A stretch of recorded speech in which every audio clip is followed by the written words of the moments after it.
Guys, welcome to the first episode of What We Know, available on YouTube and on podcast, and with your host, Janai White, and I'm William Winter. And for our first episode, we thought it'd be, probably the best thing to do would be to explain our entrepreneurial journey, which started back in 2010 with a clothing company off the back of Jay's idea. And it kind of led us to exactly where we are now. So we wanted to start with that story, some of the lessons that we learned along the way. And hopefully you guys get some learning points from it and don't make the same mistakes we did.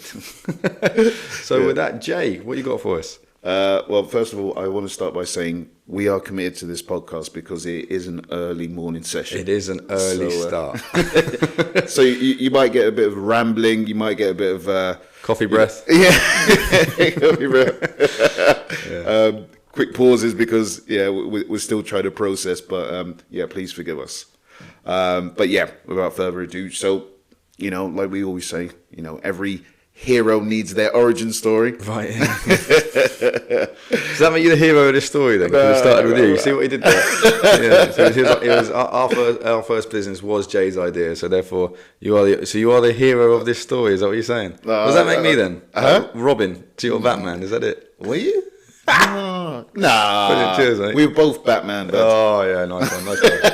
He's only saying that now because I'm his boss. Yeah. Oh, there you go. Right, okay. So just going back anyway. So if we start from the bare bones. So, like I was saying to you, I remember I came up to your house one day. The night before, I'd had like this random dream, I'm obviously not the first person to ever dream. It's definitely been said before. Yeah. And all I remember was in this vision. It was money. It was honestly it was money, but it was a lavish life, and the idea was all I could see was like really rich places, this, that, and the other. And I thought, wow, you know what? It'd be cool to have some form of company. Obviously we were doing business at the time, so so to set the scene, Jay and I met at Gloucester Uni, both studying business management. Met first week there, and this was in our third year, so we did a 4-year sandwich course, didn't we? So we did a year out on placement in our third year, so it was the summer of that, just before we were about to go back into our final year, do our dissertations and everything else. After spending a year out in the world, just carving a living really. So we're 3 years in. We think we know what business is. Exactly. You've come up with this idea, centered around a lifestyle. Yes. Go on. Yeah. So as I was saying before, I think again, maybe a large chunk was due to the area as well. Yeah. So we were living in Cheltenham at the time, which was exceptionally affluent, not like the areas we came from. Yeah. So nothing like where we came from. So I thought, okay, I tell you what, it's still in its initial phases, but let me speak to William, see what he thinks, and then if he shoots me down on it, that's fine. It was just a good dream, put it that way. So I remember I walk over to your house because I don't think we had anything to do, and then probably not, no. No, and then I corner you about it. I say, William, look, I've got this. Oh, whoops, I've hit that. I say, William, I've got this idea. This idea is based on a lavish lifestyle. I want to call it Monaco Money. And then did it at that time? So at that time when you come to my house, and you had this idea of a concept of a lavish lifestyle, a branding and around it. Did you know you wanted to be in clothing, or was that me? No. I did have an idea I wanted to be in clothing, but then the initial concept was it was just going to be T-shirts. Right. That's all I thought. So I jumped ahead a little bit there because I just wondering the way you were explaining the idea that you had. Because if you be fair, it's the most depth I didn't know that's how it came. Yeah. Because you just came to me at the time. I remember with this name like Monaco Money. Yeah. And this concept of obviously Monaco being affluent and this, that, and the other, and wanting to try and create that type of. It was almost like a dream-driven brand, i.e. an aspirational brand. Remember you explained to me, like, graft your ass off, and you can live that lifestyle. Exactly. And then you wanted to create something that inspired, but also kind of the brand in itself embodied it. So like if you were chasing that lifestyle, you'd be associated to that brand. You want to be involved in that. Exactly that. And then much later, obviously, we'll get to it slightly later, but that's when we came up with that. It's a brand, a lifestyle. Like a tag, because on the back of that shirt. So I've presented this idea to yourself. You've taken a momentary pause. I'm thinking, right, okay. It was just a dream. And then you said, no, look, let's do that. And then, if memory serves me correctly, you were like, give me a week or give me 2 weeks. I said, yeah. So I said, because I was living in that horrible basement flat at the time. Yeah. So although we were living in Cheltenham, which is absolutely beautiful, the parts that we could afford to live in weren't. I was living in this horrible, like the furthest from the concept ever, flat, mold coming around us. Oh, it was horrible. I said, I remember saying to you, like, give me a week and I'll come up with a business plan, an idea for it, a brand for it and everything else. I started with like hand drawing, just kind of, everything. So, I said, give me a week and I'll come back with a business idea. Yeah, and we did then, didn't we? Well, this is it. I mean, in terms of, so obviously Monaco Money was, both of us. How did you, when I presented the idea, what was your drive behind it? Like, why were you so enthusiastic about doing it? I personally, I think because, I love the concept because it's how I am. So I resonated with the idea of the brand, right? So because that's the whole reason I was working my ass off. Right? Yeah. So at the time, if I remember rightly, I was working 2 jobs, getting ready for our final year of uni because I wanted to stash as much cash as possible. So I didn't have to work as much in my final year to be able to pull out the best grade. Yeah. Well, that went arse backwards, didn't it? So that cash we stashed, I actually put into a lot of what we did. And then obviously you got some investment from family and things as well, didn't you? So so that didn't work at all. In fact, if memory serves, by the Christmas we were dead broke. So, it was the whole reason. It was where we were kind of leading. Obviously, I'd gone to university with a very, very different mindset to what you did, right? So I went with the idea of, look, I'd worked in retail, worked in catering and other environments like that, which are a graft. And anyone working out in retail or in catering, so much respect because those hours and, just so unsociable. And the pay's crap. So I was like, nah, I want to go to uni and I want to earn 30 grand a year, have a company car and weekends off. That was literally my aspiration when I went to uni. If I go to uni, I should be able to achieve that. That was literally it. And that's why I did business, because I thought if I did business, I would be able to get a job. I'll be employable. Yeah.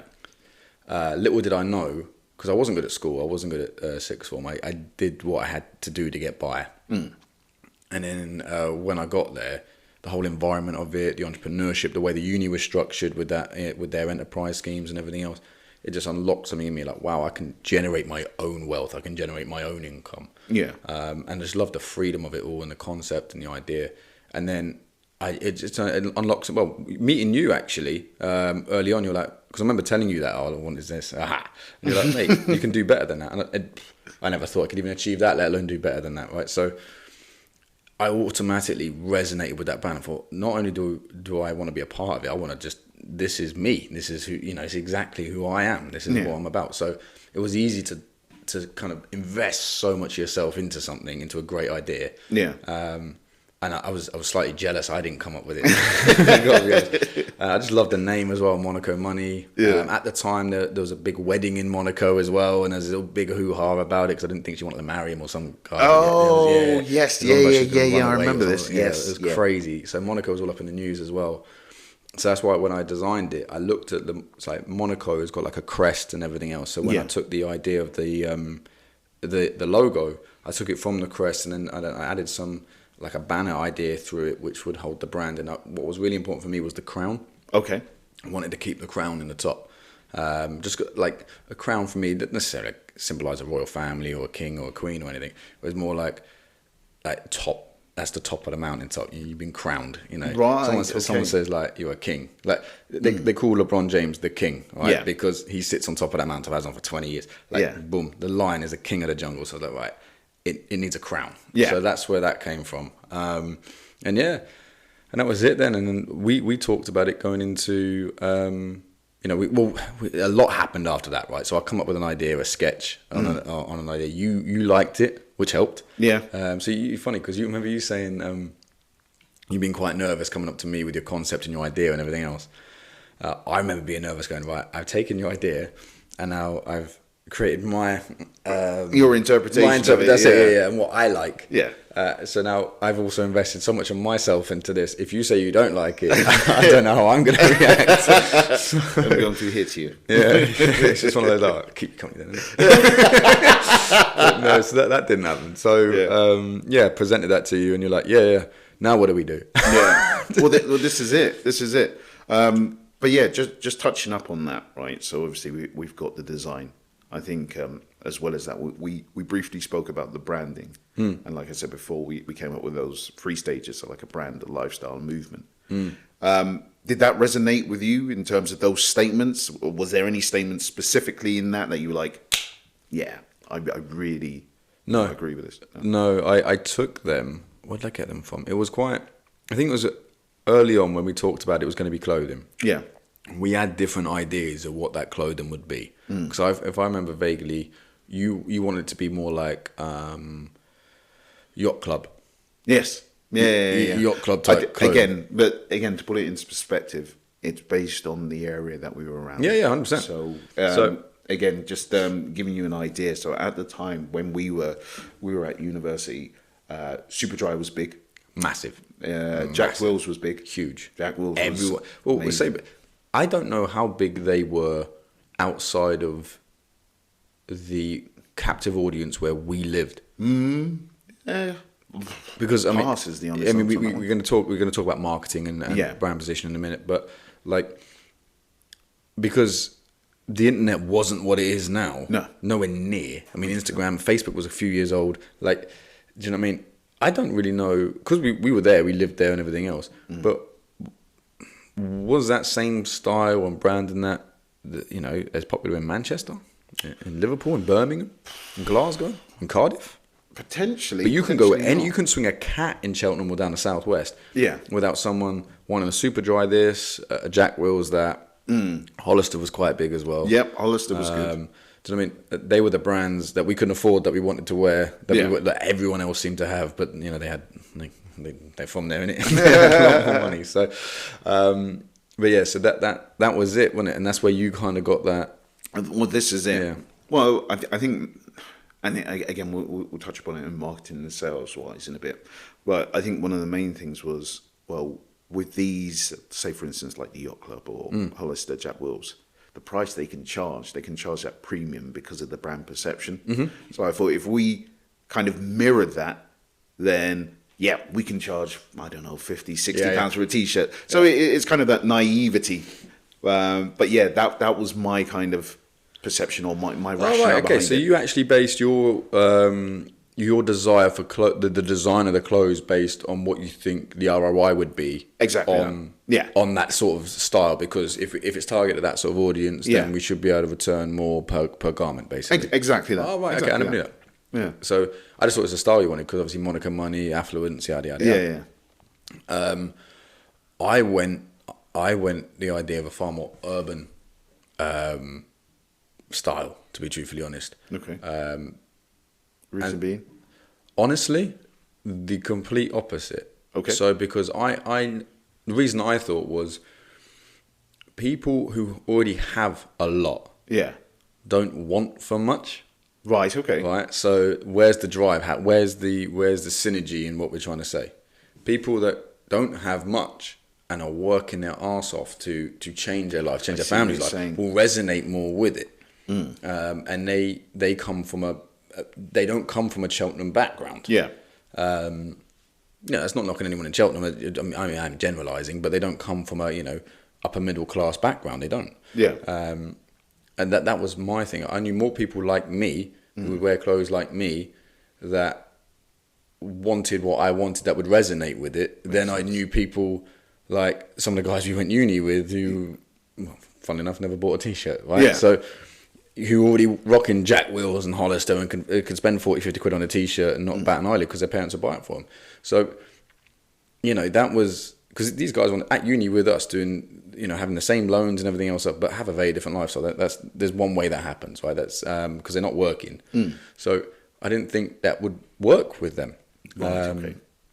Plus, I knew a lot more people who would resonate with it personally, so I thought I would give it a bit of a kudos. And I've got to be honest, I liked it. Yeah. I liked it. I thought, well, if we're going to make something, let's make something we like. That's fair. I mean, yeah, I see where you're coming from. No, again, similar to yourself, I like the designs. I like the brand. I think my main thing wasn't necessarily the logo as such. And obviously, don't be disarmed by that. No. Well, we've talked about it off camera before. Well, on a previous take about. And you, the first time I never actually liked it.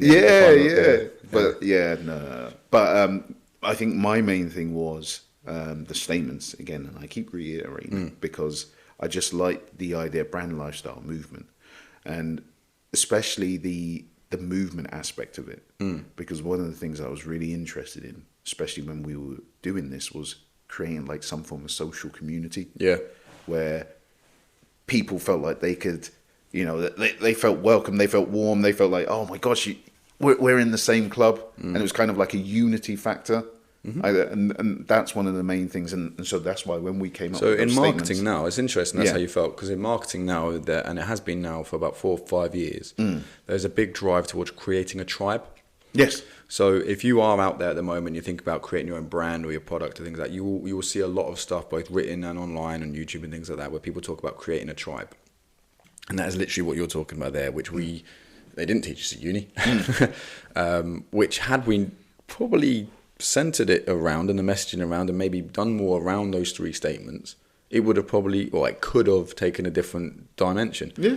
But tribe marketing is massive. Okay, so that is creating a community that resonates not only with your messaging, but that are interacting with you, that feel part of it. And likewise, you're investing back into them. Yeah. And within that community, then obviously your brand and your messaging and your products then resonate and then grow. Yeah.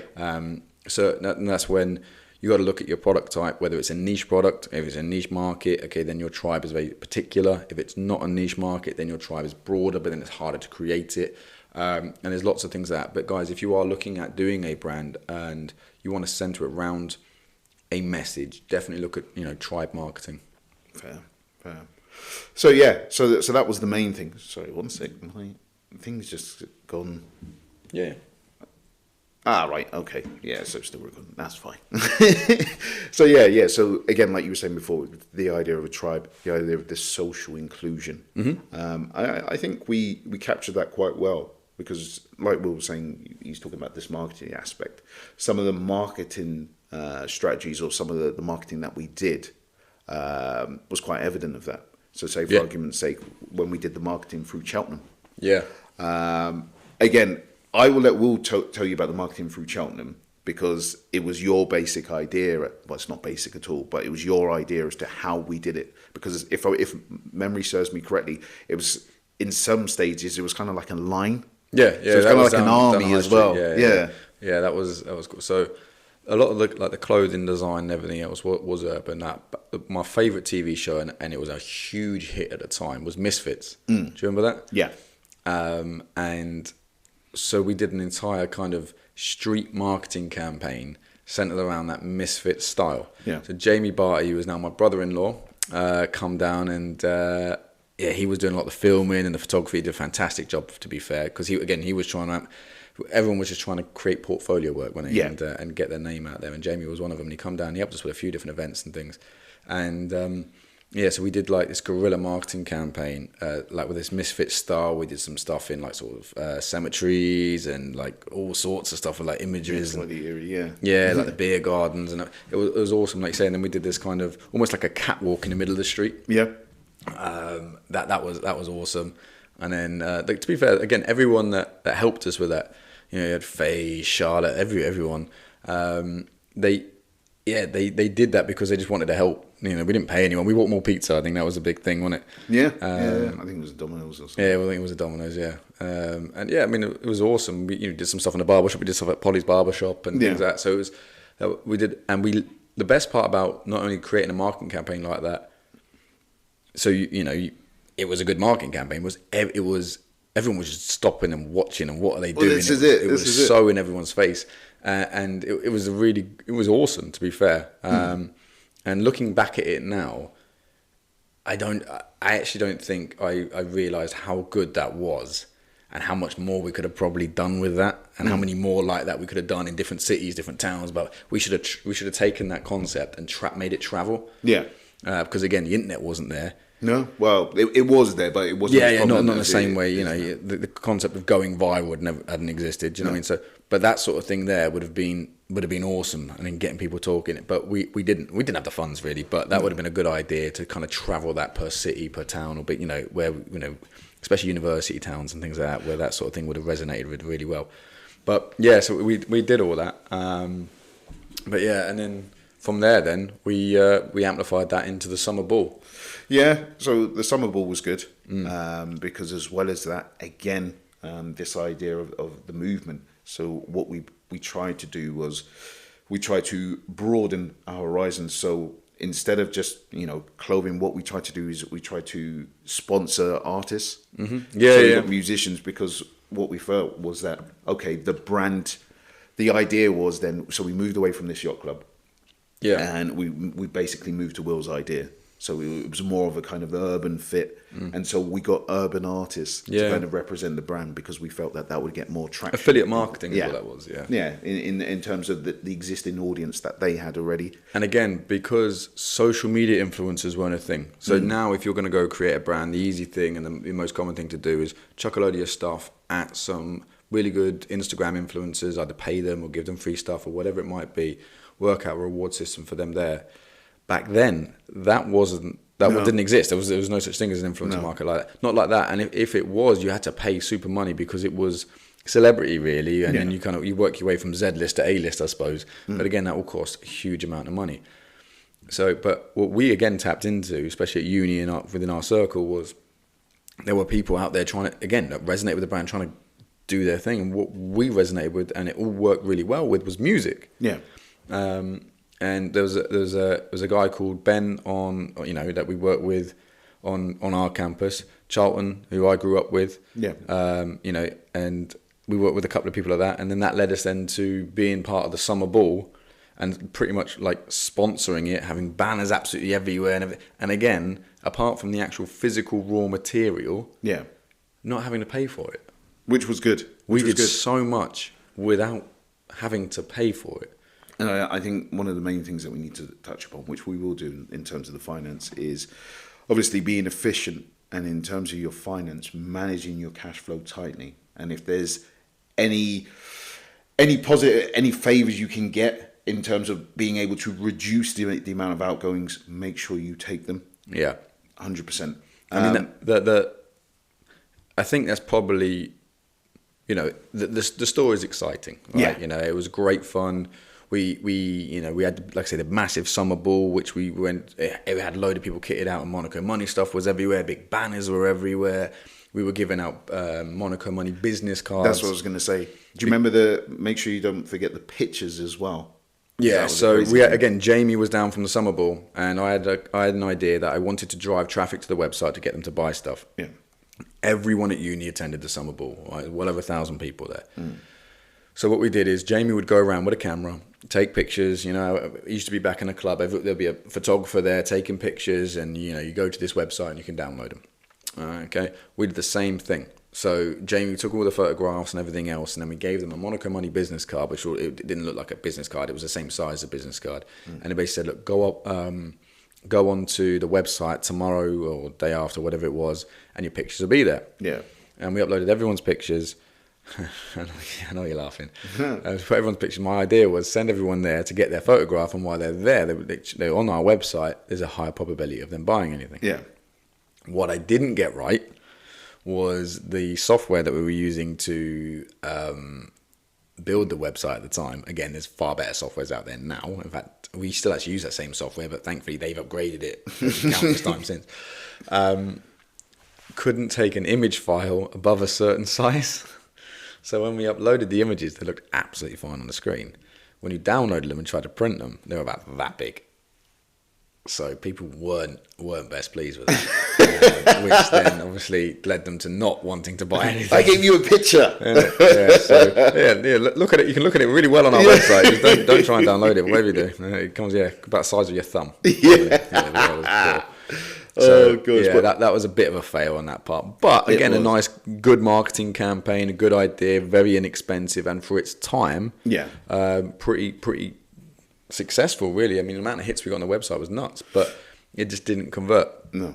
And there was a few reasons for that, I think. Okay. Now, before we go on to your financing topic and everything else, I just want to touch on this because I think it's still relevant today. So where I still feel it all fell down, because the marketing was on point, the branding was on point, the affiliations were on point, the quality of the clothing was good. Yeah, there were some mistakes, but they were, as an overall, they were really good. Yeah. But I would say there were two main problems with the sales and marketing aspect of it, then why all that didn't then convert into ROI or into revenue. Okay. The first one was, without a shadow of a doubt, was route to market. Okay. So at the time, people just weren't buying clothes online. They just weren't. Like the high streets were still popping. There was no need to buy something online. There was a distrust about buying things online, because anytime you had bought things online previously, it would be of a lower quality or subpar standard. That would be an issue. Yeah. There was also a fear about, if it doesn't fit, returning it and all these other things. So back then, it just wasn't a way people purchased. It was the only way people could purchase our product at the time, except for on one occasion where we did a pop-up shop at the Refreshers Fair. Yeah. And we actually sold some gear. Apart from that, it was word of mouth and this, that, and the other, and us physically driving sales on almost like on a face-to-face basis. Yeah. But getting actual organic sales over the website at that point in time was really, really low. Especially because the ability to market the product digitally was, again, low. Yeah. So it just wasn't a way people were doing. This is back in the day where you might get 5 emails a day, tops. Do you know what I mean? And 3 of them would be from people you know, and 2 of them would be marketing emails, because it was just not there then. You know, it's not like it is now. It's complete opposite way around. You get 1,000 emails and 2 of the people you know, and the rest is junk. Right? So the route to market was wrong. We should have done more, looked at more pop-up stands and see how we can leverage things like that. Or try to kind of go with almost like a distributor model and learnt that and figured that out. And the next part, which is going to segue into the next section that you want to talk about, is we got the products wrong. Not because there was anything wrong with the products, but because we did so many so quick that it strangled our cash flow, which didn't leave us with anything spare for when we found something that was working marketing-wise or awareness-wise or traction. We then didn't have the capital left to reinvest, to double down on it. We also then got stuck with a lot of stock we couldn't shift, and it wasn't like you could then turn it into anything else or revamp it or anything else, which you find a lot in retail when that happens, especially with clothing. You get into like massive kind of discount sales and things like that. That's not conducive to good cash flow either, because you tend to sell things at a loss. So we tied up all of our cash flow very quickly into stock. And the other thing we did wrong is we listened to everyone else around us about the stock that we should be keeping. Okay. And obviously my background in retail made me nervous. So, well, hang on, you have to have all these sizes and this, that, and the other. When I worked in here, you da-da-da-da. Rather than just shredding it right back and going, what are your core products? If you look at what 80% of people buy, if you lose to 20 either side of it, it is what it is. It's only, if you can capture that at 80, you're winning, right? Yeah. And keeping the profile small and spreading it thick would have been a better idea than, so for example, if it's going to be t-shirts and hoodies, then just let it be t-shirts and hoodies. Just stopping you there, because like you said before, you obviously worked in Timberland. Timberland, Hugo Boss. Exactly. So we listened to third parties that obviously weren't actively involved in the business. And then you based it, diversifying the product portfolio based on your experience. Yeah. So in a weird way, your experience kind of, I wouldn't say damaged it, but it kind of caused some of the problems that we had with the financial cash flow, because you based it on experience from Timberland and I expected people to buy it. Yeah, I expected people to buy it. So my biggest issue with it is, and I think a lot of salespeople fall into this, is you become a service driven beast. Like, I'm out there pitching our wares and this, that, and the other. Now, if I let you down, it's that fear of loss, right? So I can't let anyone down. Yeah, like that's it. Like. And when you're out there selling your product, selling your service, whatever it might be, I can't let people down. Makes sense. Because they won't come back, and if they don't come back, I've got no business, and they've got no business. And it's all on me because I'm the sales guy. So it just kind of it amplifies in your brain like that.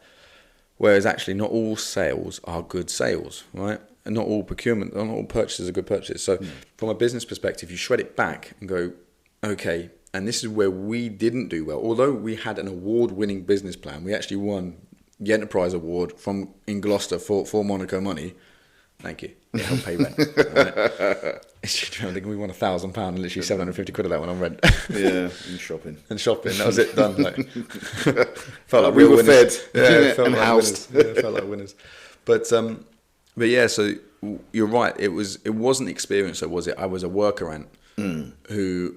This is what I thought you needed to make sure that you could sell, but I expected it to sell through quicker. Yeah, and it didn't. Yeah, I mean, sorry to hit you on it, because we didn't do proper market research. We didn't really understand it as well as we should have done. No, our pricing points were off from day. Yes, yeah, because just if memory serves me correctly, what we used to do was we used to look online, look at other competitors, and pretty much price match, or just go a bit below. Yep. Which wasn't the case because no one knew who we were. No one knew who we were. We didn't have an established brand. No, we completely misjudged where we were in the market. Exactly that. And again, just touching upon what you said before, I think lack of experience. I think a large part was naivety. Yeah, of course. We genuinely we were young. Well, no, because I completely agree. My perception at the time was, look, it's us. We'll sell it.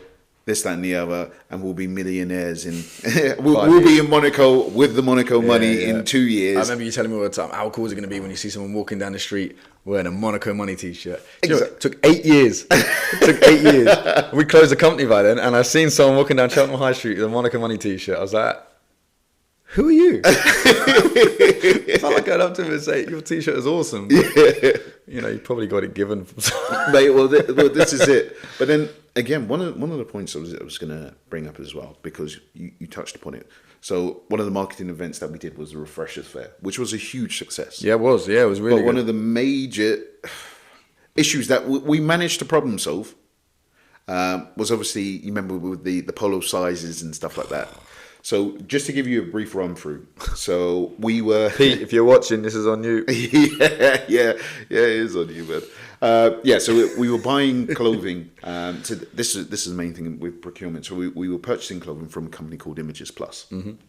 So this is where we were getting everything. So shirts, hoodies, bags, you name it. Pete would make everything. Yeah. Pete was making everything. Now, when it came to the Refreshers Fair, Pete, to be fair to him, was under substantial pressure because, again, due to our naivety, what we'd done is we'd received a large amount of cash investment and we'd gone, you know what, let's take a risk here and let's chuck it all on this Refreshers Fair. So what I meant by that is in terms of the product, we're just going to invest, 70 to 80% of the money that we've got. Really, really, really dumb move. Was. Yeah. But... And there was no plan B. Yeah. There was no plan B. There wasn't. And you're 100% right. But there you go. So as a lesson then, though, because at some point, every entrepreneur, whether you're doing clothing, whether you're doing whatever, okay, and we've done it in our current business, okay, you hit a point where it's shit or bust. Yeah. Right? And you think, I'm going to give it a go. Or not, right? So we go through it annually, right? You get to a point where you feel like you have to take a risk. Yeah, I've been at the status quo point for so long that it's either going to turn or it's going to fall, right? So every entrepreneur, every business manager, every person in your day-to-day lives and career will get to a point where they either take a risk or they don't. We took a risk based on the energy that we'd created around the brand, the noise and everything else. And we believed in it. Yeah. And a lot of people did. And we thought we could convert that. But there was some key, on reflection, there was some key data we didn't have to make that bigger decision. And for anyone, and when you guys face this question and this decision, make sure you are over-informed. Not to the point where it cripples you from making a decision. But if you think there's more information to be had in that time span for you to make that decision, then get it. We didn't know what the footfall was going to be. No. We didn't know if there was any registration period. We didn't know if people had to register for it, so they had an email address. There was so many different things that we didn't know. So when we made that procurement decision, we actually had no concept of how many people were even scheduled to come in over the door. Yeah. So realistically, if we showed it back, it was just an impulse investment. 100%. We genuinely, again, At the time, like you said, and at the time we thought it was a calculated risk. Yeah. And it wasn't. It wasn't at all. It was a naive, immature risk that we took based on emotion. 100%. Exactly that. And then, like you said before, it was based on the energy, because we knew that quite a few people were supporting. But who was supporting? Because when you actually shred it back, a large chunk was family members, a few of our good friends. But in terms of a demographic, that doesn't necessarily equate to sales. No. So they can only be your friends and family. Well, this is it. They can only buy X amount of T-shirts. No, it's true. Yeah, and to be fair, most of my family still got them. Yeah. Which is a testament to the quality of the T-shirts, right? But so your cash flow is king in any business, right? So we run a multi-million-pound company now, okay, where cash flow is still king. You know, I have the bank manager on speed dial, like, because cash flow is king. And there are different financing options and everything else to help you improve your cash flow, because without it, your business suffocates. Yeah. You know, and we didn't master that. We didn't have a concept of that. And luckily, we didn't have that much money to invest in it to lose. Otherwise, we would have probably gone down a right rabbit hole with it. Yeah.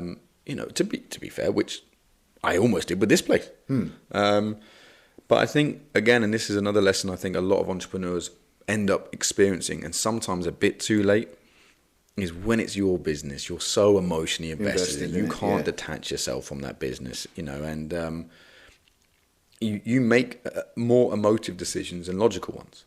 Yeah, 100%. But we make emotive decisions here every day still, so it doesn't. But I think as you go through those bad experiences, right? So like I said before, you have to successfully fail before you can taste success, right? And if you're in a constant state of review, why did I screw that up? Why did that not work well? How could I have improved that? Yeah. Then next time you make that impulsive decision, or you're making that gut decision, it's not a gut decision. It's actually a thin slice decision based on X amount of thousands of experiences. 100%. And those people who make better judgment calls or think it's like intuition or this and the other, like that's that gut feeling that people talk about, generally comes from a subconscious level of experience, right? And so you have to go through those lumps, you have to go through those lessons. 100%. But where I would always advise is get yourself some form of mentor. I was really lucky when I started this place. Something we didn't have at Monaco Money. Yeah. No one. We didn't have any family members that had done what we were trying to do. We didn't know anyone that had done what. And with the greatest respect to all the lecturers that were at our uni, none of them have done it either. You know, they are fantastically academic, but practically wanting. Right? That they were. Sorry, guys. He said it. Aye. William Winter. That's right. That's it. Thank you for my degree. I don't use it anymore. But you know what I mean? And that happens, right? So you get caught in this, okay, and again, people use a lot of social media and things like that, and you know, as almost like hey, I can build a step-by-step guide watching YouTube videos. Yeah. Okay, you can get maybe an idea of a concept, but I don't really think that's any different from going to uni, really, in a way of, you know, there's no real life to it. I had a mentor when we started this place, you know, who retired 3 years ago, had 40 years experience. I learned so much in the same industry, same sector, done something very, very similar. I learned so much from his mistakes, so I didn't make them. That didn't stop me from making a lot of mistakes. Yeah, but you have to. That's part of it. No, and when certain of these kind of situations come up that are new to you, and you can lean into someone who, if they've been doing it for X amount of years, it's not new to them. It's not new to them at all. I mean, I know here in Wales, you've got Business Wales, and they do a mentor program. I'm actually a mentor on that program. Yeah. And there's some fantastic entrepreneurs and business managers and things like that. So people who are starting up aren't starting up on their own, right? Yeah. But I think you and I had each other, which gave us a false sense of support. Yeah. Because we both didn't know anything. But we worked our asses off for it, but we didn't know anything to drive it through. So I would really advise strongly look into your local areas, look into your local councils, associations, whatever, and see if there's a mentoring program, if there's not anyone in your immediate family or friendship circle or anything else you can reach out to. Because a lot of successful people have been through things and are willing and enjoy helping other people on their journey.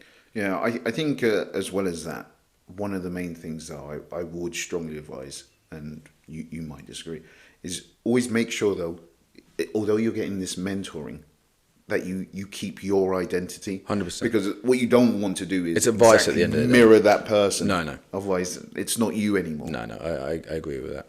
So what would you say key learning points from our Monaco Money experience are that on our first episode here, what we know, that we can pass on what we know so they don't make a mistake? Yeah. Again, we've touched upon one of the main things, be over-informed. So make sure that you are doing the adequate research before you make any decision. One of the main things, obviously, and it's a big part of who I am at the moment, or a big part of my job role, is in terms of the procurement. One of the things that I wish I'd done more, and one of the things, especially when you're in a product-based industry, make sure you're doing your quality control. We were talking briefly about the Refreshers Fair, but one of the main things that we kind of breezed past was when we actually came to collect the goods for the Refreshers Fair, all the labels have been taken out. So we had no idea. There's no sizing labels. Exactly that. So we had no idea what sizes the actual polos, the hoodies were. So Will can obviously give you insight as to how we actually measured it. Literally. So he was a medium. So if it was too small for me, it was a small. Yeah. If it was slightly big, it was a large. If it fit you, it was an extra large. Well, this is it. So again, we problem solved and we found a way out of that. But then moving forward, post the Refreshers Fair, if we were to do like the online distribution, if we were to do the sales face to face, or put it into like shops that did like concession stands and stuff like that, they wouldn't take the product because they don't know what size it is. Yeah. So they're not going to play a guessing game with you because again, in terms of the quality of the product's fine, but in terms of the overall, it's poor. It's poor on your part because you failed to quality control the product. And again, the biggest part of that is we'd invested 70% of our capital into product that we then had to go back and rework and everything else. Exactly. So, yeah, I mean, okay, so you think that key product thing was the main failure of? Well, yeah, I think it was that. Again, I think long term that would have been a big issue, especially with the amount of stock that we had. I mean, it wouldn't have happened on the next order anyway. Well, 100%. Because we learned that lesson, yeah. But I think, again, one of the main issues probably was the naivety. I always bring it back to that. I think we did a good job in terms of the marketing, in terms of the branding. I think the strategy was good. I just feel like we were just so... Our judgment was so clouded based on what we felt the market wanted. The market's not ready for us. That's it. Or are you not ready for the market? Yeah, we approached the market wrong. Yeah. I mean, 100%. I think my two biggest takeaways would be I'm gonna do a bullshit sandwich. Yeah. Okay. So one of the first positives was it unlocked something in us that wasn't there before. Yeah. That, like, ironically, setting up that business and actually going out and doing it and learning it and wanting it and putting in 20-hour days, and then juggling that with a full-time job and a full-time education, and I was club captain of men's basketball, and I was playing local league basketball and national league basketball, and then like you're just running on fumes, but living up here. Like your adrenaline, your energy levels are like you've never been before because someone has unlocked something in you. Yeah. And if it's in you to build your own things and be your own boss and build your own company, then it's in you. And the only way to really find out is give it a go. Yeah. And for that, I don't care how much money we lost because it's made us more money in the long run. 100%. It's and it turned us into much better, not only people but businessmen. Yeah. Right. Then here comes the bullshit in the middle, right? You are right. We were young. We were naive. We could have got more help. We could have taken on more advice. We could have done more market research. I mean, there's so many things we could have done. And then what's really quite surprising is we're studying a business management degree and we didn't know to do them.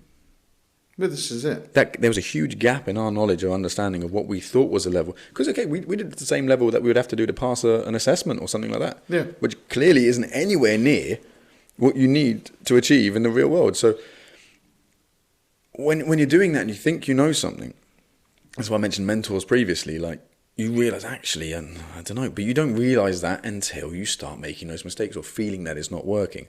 But we put all our eggs in one basket. Yeah. Really, really early on, which gave us nowhere to move, nowhere to rotate. And again, the biggest problem with that was the product. But I still feel the biggest issue with that was the product that we had. And this is where we should have gone differently, in my opinion. Right? We tied everything up into a product that had multiple variations. That killed us. Yeah. So we had a polo shirt with 5 different designs and colors and variations. We had a t-shirt with 5 different colors, 5 different designs and variations. And those variations were obviously sizes. Then we did the varsity jackets. Then we did this. Then we did that. So why? If you can have a product, if it's, again, services are differently, right? Okay. But if you have no, they're not that different actually. But if you have a product that is a single product where you can bulk buy, so say for example, black t-shirts. Yeah. Okay. If we'd have built a band right just around black t-shirts, right, and that could have been almost like a gimmick with it, and then had different bold print designs on it or this, that, and the other. Cool. Okay, you've got a variation in there that changes, but your core item's the same.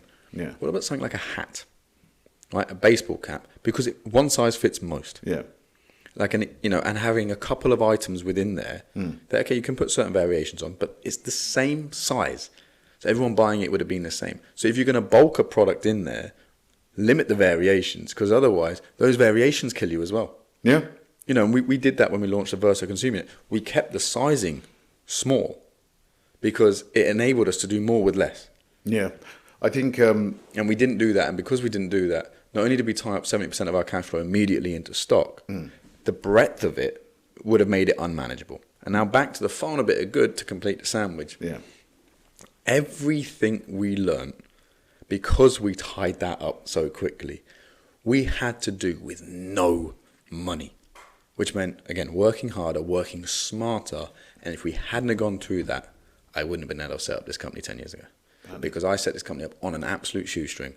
We still run it on a shoestring compared to our competitors. We go head to head with 200, 300 million pound companies every day and win because of what we did then. So, even in those hardest times without the money, with all those long hours and everything else, you will unlock something and learn lessons in that time. Yeah. Now, hopefully you won't lose the thousands that we did in doing it, but I wouldn't change what we did for anything. No. It was a great stepping stone, obviously, to lead us to where But we didn't lose anything. Like, we lost money. We didn't lose our home. We didn't lose families. No. So and the best part about it was we knew when to exit. And I think that's an important thing, especially knowing when to quit, because like you said before, sometimes people get too emotionally invested, and then they can't see as to when is the best time to just remove themselves from the situation. One of the main things that I would I will leave you guys with, one of the main things that I think most people would say, patience is key. We talk about, we were listening to X amount of people, this, that, and the other, and we were naive, this, that, and the other. But if we're being brutally honest, I think we wanted this company to grow overnight. Instant success. And I think that is more of an epidemic now than it's ever been. Exactly that. Instant gratification, instant success. And if it's not available to people tangibly when they expect it, they give up. Yeah, it's not for me. No. I think when I say patience, like William was, he was pointing out some good ideas. So he was saying, look, just do black t-shirts, this, that, and the other. Nah, why are we doing black t-shirts? We shouldn't do black. Blue, we can do everything. We do black, blue, orange, white. That's it. All the friggin' rainbow. Yeah, we're doing it. It was. But it really was. But this is the thing. The success will come if you keep grafting at it.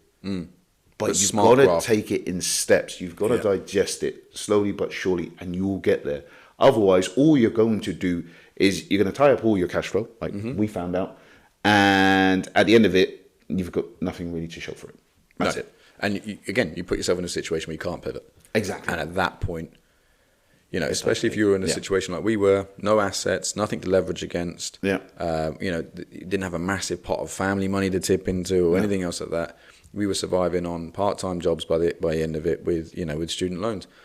You know, and other people are on, you know, lower incomes and trying to graft out. Patience will be your key. It will reward you. It will, and you know, and at the end of the day, cream does rise to the top. If it's a good idea and you're working hard at it, and you know what you're doing, you know your market, you know it inside out, cream will rise to the top. 100%. And whether you end up getting investment for that, or you end up getting, a success, i.e., people start resonating with the brand and they pick it up or whatever. But if you expect it overnight and you want it overnight, then this game isn't for you. There's something, I can't remember who said it. You said it to me the other day, that if you no, I seen it on, I think it was Instagram actually, ironically. Someone who is in love with a destination will not walk as far as someone who enjoys the journey. Yeah. So like we always say, the joy is in the journey. The joy is in the journey. You said it years and years ago. We got it in a few places around this office. Right, because unless you can fall in love with the graft of it, the early mornings to do your podcast or have a conversation with China or whatever it is, and unless you don't watch the clock, and it's actually you fall in love with the process of getting to your destination. Which, by the way, when you get there, if you're satisfied, I'll be shocked because. You know, you keep moving it. You know, once you get there, you keep moving. You're in love with the journey, so it just keeps taking you on and on and on. Like I said, to close off. Like I said right at the start, when I went to uni, I wanted 30 grand a year in a company car, and I wanted that car to be a BMW, and I wanted weekends off. Now, this would be laugh first. I haven't had a weekend off over a decade, but when those successes come and you hit those key marks, like okay, cool. What's next then? But I'm not even thinking that was a goal. I only remembered that was a goal when we first started talking about doing this podcast. I'm not getting out of bed for that because I put 17 hours a day in. I'm not getting out of bed for that anymore. So, you know, it's you know, and it's like I say, it's about the goal. 100%. And then once those goals get bigger because you've achieved those stepping stones along the way, the financial rewards and all the other rewards that you see from it. But for God's sake, and I'm going to touch on this on another podcast because I think it's a topic in itself. Do not fall into that social media trap of the Instagram lifestyle of an entrepreneur. Because you know what you don't see? You see the planes. I mean, we had a member of staff try and paint himself as a bloody entrepreneur guru. But it's all hot garbage. You want to see what a real entrepreneur is? You won't. They're too busy working. They're grafting. They're not out on planes and sitting there, this, that, and the other, and you can do a free course and become a millionaire in a week. Shut up. Go in, get your idea, graft it out, work hard, work smart, and enjoy the process. So that's all I want to say from our first episode of What We Know. Touch on a little bit about our origin story. Well done, Mr. Superhero. The origin is Mr. J. A Y. No one knows. So thanks, guys. Yeah. So next week. Next week, sorry, next month. We're doing this once a month, aren't we? So what's the topic on next month? You want to start on this place? My origin story, my superhero story. It's yours. Sorry, I was bypassing you. See, look at that. Taking a step ahead, but mate, I was focusing on the destination. You need a mentor. You do. You need to get your market research. Next month we're going to do a deep dive into PGL, how that started, how that came about, and what 10 years of making mistakes looks like now. And again, leveraging on from what we learned here. Our first guest is going to be Pete, actually, isn't it? Yeah. So our first guest is a guy called Peter Ray, who is from New York, not Canada, as Jay thought. Oh, right. I told him as well. He was not happy. Yeah. Was he? Yeah, he's from New York. New York. That doesn't even sound like a New Yorker. I can't do a New York accent. Luckily, Pete can. Right. So, Pete, as Jay touched on earlier, was and still is Images Plus, who was making all of our products.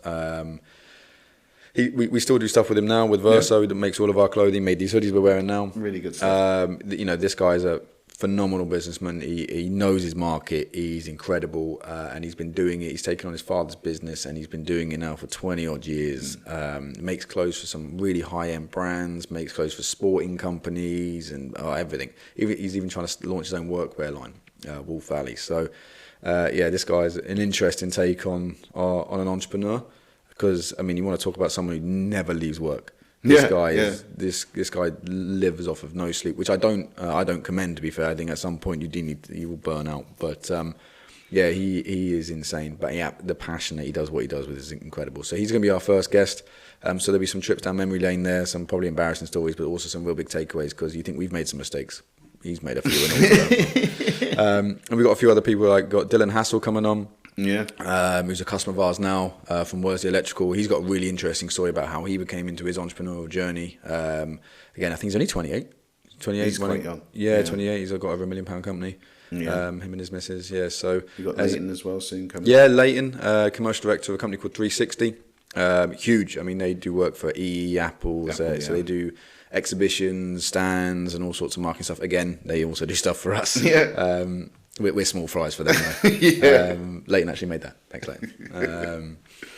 We got a few others as well. You're gonna bring bring the new baby on the podcast. My new baby. No, Yeah. so yeah, I am excitedly waiting the arrival of William Winter Jr. There we are. He's not junior, he's William Winter the 9th. I'm the 8th. So Yeah. But yeah, so he'll be here next week. But no, I won't be bringing him on the podcast. No? Maybe in a couple of years' time. Oh. You know, when he can talk. Hi. So there's loads going on here. But yes, we've got lots of guests. We're going to try and pump out at least one a month, depending on how we get on with it. Might be a little bit more. And some more sound bites. And again, when we come up against things that we're learning here every day at our business, maybe we'll do a video on that and again try and help you guys on any learning from our mistakes, anything that we've done that might help you. Yeah. But guys, please, if you're watching on YouTube, like, subscribe, do the usual boring stuff. But also, what's more important is pop some stuff in the comments, okay? If you've watched it this far anyway, because if there's a topic or a question that you guys have that you think, over 20 years of entrepreneurial experience may help you with, then give us a shout. And again, if we don't know, we may not know someone who does. And if you're interested in coming on, obviously get in touch with us. I'm on Instagram at william.winter1. Jay's on Instagram. What's your handle? I have no idea. I think it's like Janai White. Something like that. If not, obviously we've got our What We Know podcast Instagram as well, so just get in touch there, it'd be great. And yeah, for all those listening on audio, thanks for joining us. I hope you've had a nice trip to work or a trip in the gym or whatever it is you're doing. And yeah, until next time, guys, take care.